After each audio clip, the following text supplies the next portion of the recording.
Vamos junto analisar a qualidade dos ingredientes do shoyu?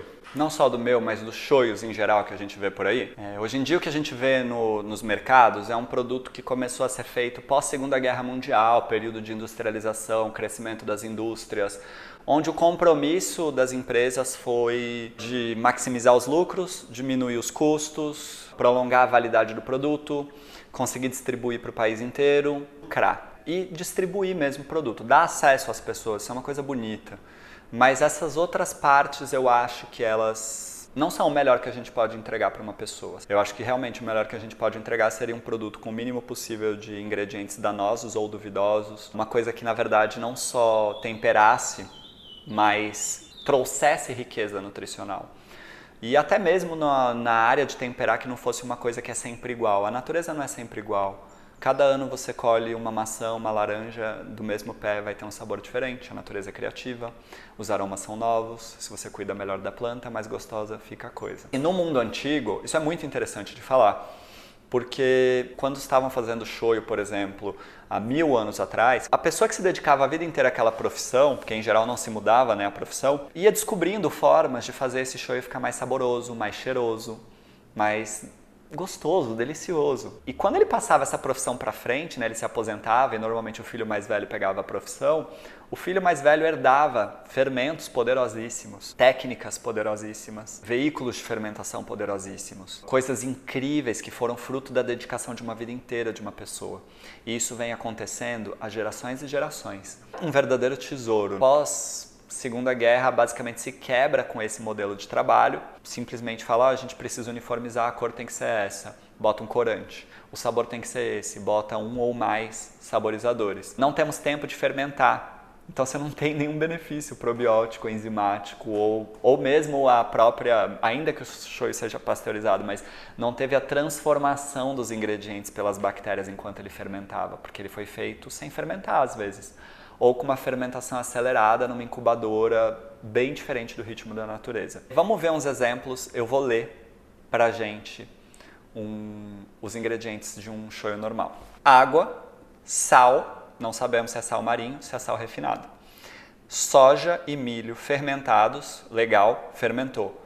Será que é uma soja transgênica? Será que apresenta um excesso de agrotóxicos? E o milho é transgênico? Tem agrotóxicos? Será que o solo é adubado, que esse milho realmente tem nutriente dentro? Açúcar, vinagre, álcool potável, proteína vegetal hidrolisada de soja. Quer dizer, não é nem a própria soja, coloca-se a proteína. Em geral, eu ouvi dizer que é para tentar aumentar a sensação de realçar o sabor, né? Ficar mais saboroso. Corante caramelo número 3. Realçador de sabor glutamato monossódico, esse aí tem 1000 conversas, né, para ser dita, e inosinato de sódico e conservador sorbato de potássio. Isso é um exemplo, tem vários. Agora, o shoyu que a gente produz aqui tem o quê? Água de fonte, no caso eu não posso chamar de shoyu, a verdade é essa, porque shoyu a palavra vem de soja, mas eu faço o processo de fermentação muito fiel ao que é a história do shoyu. Porém, eu decidi que não iria usar soja a princípio. Se eu tivesse acesso a uma soja de altíssima qualidade, poderia fazer, mas nesse momento eu uso o grão de bico, então é um substituto de shoyu. Ao invés de milho ou trigo, eu decidi que iria usar arroz biodinâmico da Folkman, que é o melhor arroz, a melhor fazenda de arroz que eu conheço. Sal marinho de Mossoró, testado, sem nenhum aditivo químico, sem nem anti-umectante. Veja só, com isso, a gente faz um shoyu que tem recebido bons elogios, boas críticas. A gente sabe que a gente tem dificuldade de transporte, mas a riqueza de sabor, a sensação... O shoyu é uma coisa muito maravilhosa, né? Porque qualquer shoyu de mínima qualidade que você jogue no arroz e jogue nas verduras, praticamente você não precisa pôr tempero nenhum, porque ele dá vida ao prato, ele dá essa coisa na boca, nos sensores da língua, né? Maravilhosa. E isso pode vir de uma fonte química, como isso pode vir por conta da fermentação, porque quando você tem uma fermentação lenta, uma fermentação de qualidade, você tem com que os micro-organismos quebrem as partículas de proteína em pecinhas menores, em aminoácidos, e esses pequenos aminoácidos, pequenos em si, esse é o tamanho deles, mas essas partículas menores do que a proteína integral, elas fazem essa sensação de saborização na nossa boca. E elas são realmente nutritivas, porque elas já estão no formato que o nosso corpo precisaria quebrar para que pudesse ser assimilada como um nutriente. É bastante diferente. Eu não queria entrar muito nesse vídeo na questão patológica de doenças, de complicações, de potencial risco à nossa saúde de alguns componentes químicos que são colocados, que a gente não tem sentido de comer um corante desnecessariamente, um produto artificial que talvez não seja 100% benéfico à saúde. Ele é considerado seguro, mas será mesmo? A gente vive hoje um mundo que está tentando seguir numa direção de saúde mais natural possível, aquela história do clean label, rótulo limpo, porque a gente vê mil doenças que a gente não sabe o porquê e a gente também vê mil casos de pessoas que melhoram quando elas começam a limpar a dieta delas de ultraprocessados. E aqui no Brasil temos um material muito interessante alertando a população contra os ultraprocessados, contra os rótulos que a gente lê coisas que a gente não consegue entender o que não são feitos exatamente de alimentos ou que possuem uma lista muito grande de coisas. Digo para vocês assim que muitas vezes a parte do corante é uma coisa assim de realmente querer vender, de dizer, olha, a demanda é que sempre seja da mesma cor. Se vocês forem comprar o nosso shoyu, vocês vão ver que ao longo do ano ele vai vir com uma cor um pouquinho diferente. Ele vai vir com um pouquinho mais ou um pouquinho menos de viscosidade borra.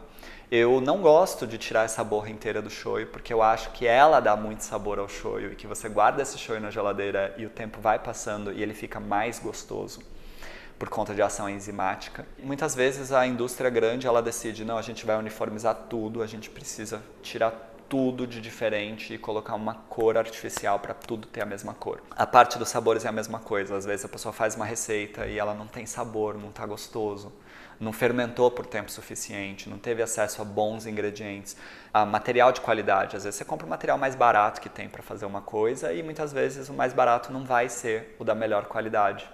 Porque o da melhor qualidade em geral é muito disputado e acaba custando mais. E daí como que você faz para corrigir uma coisa que o sabor não é bom, ou que não consegue dar sabor?